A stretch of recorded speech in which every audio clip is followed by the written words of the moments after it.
एक समय की बात है।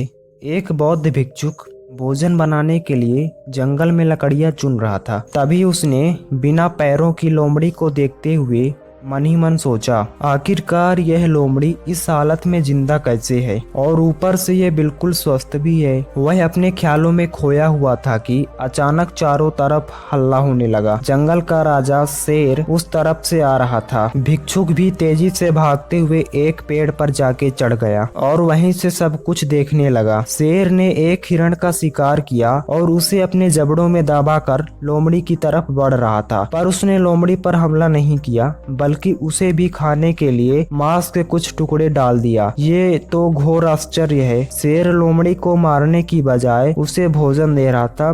भिक्षुक बुदबुदाया। उसे अपनी आंखों पर भरोसा नहीं हो रहा था, इसलिए वह अगले दिन फिर वहीं आया और छिपकर शेर का इंतजार करने लगा। आज भी शेर वैसे ही हुआ। शेर ने अपने शिकार का कुछ हिस्सा लोमड़ी के सामने डाल दिया। भिक्षुक फिर सोचने लगा कि यह तो भगवान का प्रमाण है। उसने जिसे पैदा किया है उसकी रोटी का व्यवस्था वह करता ही करता है। ऐसा भिक्षुक व्यक्ति सोचने लगा और वह अब इस बात पर अड़ गया कि आज से मैं भी इस लोमड़ी की तरह बन जाऊंगा, ऊपर वाले की दया पर जीऊंगा। जिस तरह ईश्वर लोमड़ी के भोजन की व्यवस्था करता है, तो ईश्वर मेरे भी भोजन की व्यवस्था करेगा। और वह इसी आशा में बैठ जाता है। और ऐसा सोचते हुए वह व्यक्ति एक वीरान जगह पर जाकर एक पेड़ के नीचे बैठ गया। पहला दिन बीत गया पर कोई वहां पर नहीं आया, और दूसरा दिन भी ऐसे ही बीतता गया, और तीसरे दिन कुछ लोग इधर से उधर आते जाते रहे, पर भिक्षुक की तरफ कोई ध्यान नहीं देता। इधर बिना कुछ खाए पिए वह कमजोर होता जा रहा था।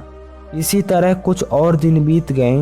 अब तो उसका रही सही ताकत भी खत्म हो गई। वह चलने फिरने के लायक भी नहीं रहा। उसकी हालत बिल्कुल मृत व्यक्ति की तरह हो चुकी थी। तभी एक महात्मा उधर से गुजरा और भिक्षुक के पास पहुंचा। भिक्षुक ने सारी कहानी महात्मा जी को सुनाई और बोला, आप ही बताइए कि भगवान इतने निर्दयी कैसे हो सकते हैं? क्या किसी व्यक्ति को इस हालत में पहुंचाना पाप नहीं है? महात्मा जी ने कहा, बिल्कुल है, लेकिन तुम इतने मूर्ख कैसे हो सकते हो? तुम ये क्यों नहीं समझे कि भगवान तुम्हें उस शेर की तरह देखना चाहते थे, लोमड़ी की तरह नहीं? हमारे जीवन में ऐसा कई बार होता है कि हमें चीजें जिस तरह से समझनी चाहिए, हम उसके विपरीत ही समझते हैं। ईश्वर ने हमें सभी के अंदर एक कुछ न कुछ ऐसी शक्तियां दी हैं जो हमें महान बना सकती हैं। जरूरत है कि हमें उन्हें पहचानना है। इस कहानी में भिक्षुक का सौभाग्य था कि उसे गलती का एहसास कराने के लिए महात्मा जी मिल गए। हमें खुद भी चौकन्ना रहना चाहिए कि हमें शेर की तरह बनना है, लोमड़ी की तरह नहीं। हमें स्वयं को इस लायक बना लेना है कि हम दूसरों की मदद कर सके। हमें दूसरों की जरूरत बहुत कम पड़े, और हमें जिस भी चीजों को समझना चाहिए, हमें उसका विपरीत नहीं समझना चाहिए। हमें उसका सही मतलब ही निकालना चाहिए,